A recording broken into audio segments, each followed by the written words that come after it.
Hey, so here's a quick little introduction to the video series that I am going to create to share some information with my local community. For the past few years, I've really been noticing a significant shift in the politics in the small town of Oronoco, Minnesota that I live in. Now, I know every small town has its problems and has its issues with local government and local politics. That's super normal. But over the past few years, something has seemed different. Something has seemed more toxic, more malignant here. So I started to ask myself, what is going on here and what could potentially be the source of this change that I can sense? So I decided to try to get down to the bottom of this. And I felt like a logical starting place would be to look a little bit deeper at the people who are seeking power within our community. And the most powerful position in our local community is arguably the mayor of the city. This year, we have two candidates who are running for mayor. We have the incumbent mayor, Ryland Eichhorst, and a new candidate, Jim Phillips.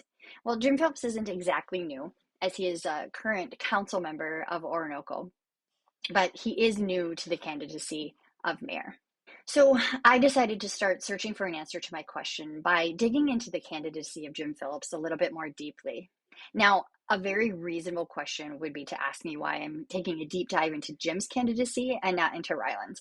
And that's really a fair question. But my answer to that is pretty simple. I know Ryland.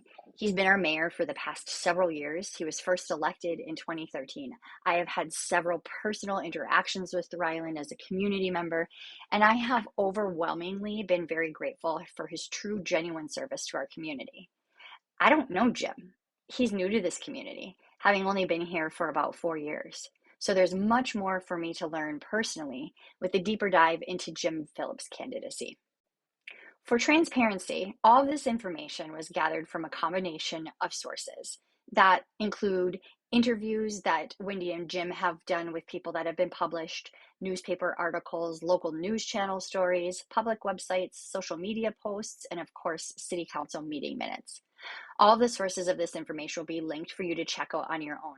I don't want you to take my word for any of this. I want you to look into this deeper for yourself. Take what I've done here and use it as your starting point. And by all means, if you find something that I am factually incorrect about, or perhaps something that I looked at from a super biased perspective, please tell me.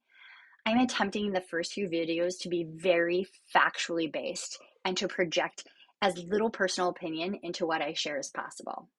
That will change with the last couple of videos because I just found it very difficult to separate those two, but I'll make sure to give you a heads up before I make that change.